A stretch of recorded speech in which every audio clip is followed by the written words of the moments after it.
Assalamualaikum warahmatullahi wabarakatuh.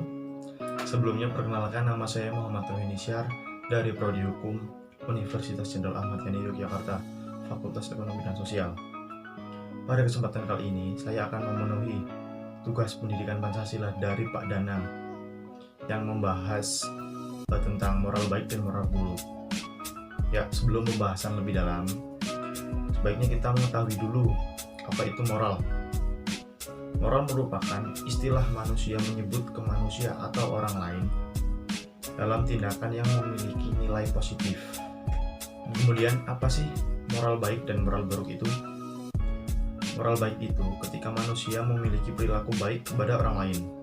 Kemudian, moral buruk itu ketika manusia tidak memiliki itikat baik terhadap sesama manusia. Ya, kemudian, apa sih fungsi moral itu? Yang pertama, untuk menjamin terwujudnya harkat dan martabat pada diri seseorang. Yang kedua, sebagai landasan manusia agar bersikap dan bertindak dengan didasari nilai-nilai kebaikan. Kemudian yang ketiga, untuk menjaga keharmonisan hubungan sosial antar manusia dalam kehidupan. Kemudian yang keempat, menciptakan kehidupan manusia lebih bahagia, baik secara rohani maupun jasmani. Kemudian selanjutnya, moral dapat memberikan wawasan masa depan kepada manusia, baik sanksi sosial maupun konsekuensi dalam kehidupan, sehingga manusia akan memenuhi pertimbangan sebelum bertindak. Yang terakhir, kelima, moral dalam diri manusia juga dapat memberikan landasan kesabaran dalam bertahan dalam setiap dorongan naluri dan keinginan atau nafsu yang mengancam harkat dan martabat pribadi.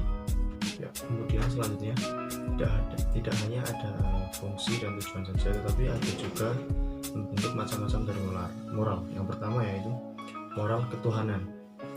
Moral ketuhanan adalah semua hal yang berhubungan dengan keagamaan atau religius, berdasarkan ajaran agama tertentu dan pengaruhnya terhadap diri seseorang. Contoh, menghargai sesama manusia, menghargai agama lain, dan hidup rukun dengan berbeda agama. Kedua, ada moral ideologi dan filsafat. Moral ideologi dan filsafat adalah semua hal yang berhubungan dengan semangat kebahagiaan, loyalitas kepada cita-cita bangsa dan negara. Wujud moral ideologi dan filsafat misalnya tinggi dasar negara Indonesia yaitu Pancasila. Contoh, menolak ideologi asing yang ingin mengubah dasar negara Indonesia. Itu merupakan contoh dari moral ideologi dan filsafat. Kemudian yang ketiga yaitu ada moral etika dan kesusilaan. Moral etika dan kesusilaan adalah semua hal yang berkaitan dengan etika dan kesusilaan yang dijunjung oleh suatu masyarakat, bangsa, dan negara secara budaya dan tradisi. Contohnya, mengucapkan salam kepada orang lain ketika bertemu atau berpapasan. Selanjutnya yaitu moral disiplin dan hukum. Moral disiplin dan hukum adalah segala hal yang berhubungan dengan kode etik, profesional, dan hukum yang berlaku di masyarakat dan negara.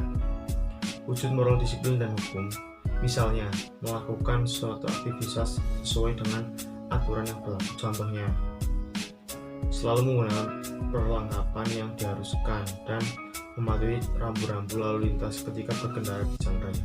Nah, demikian merupakan macam-macam dan contoh dari macam-macam moral. Semoga semoga penjelasan tadi dapat membantu Anda. Terima kasih. Kemudian di sini saya akan memberikan contoh tentang moral baik dan moral buruk. Yang pertama, moral baik contohnya ketika kita melewati di depan orang yang lebih tua daripada kita, hendaknya kita yaitu mengucap permisi atau membubuhkan badan. Hal itu menunjukkan bahwa kita hormat dan berperilaku sopan kepada orang yang lebih tua, dan mereka pun juga akan menghormati kita. Dan ini adalah contoh gambarannya.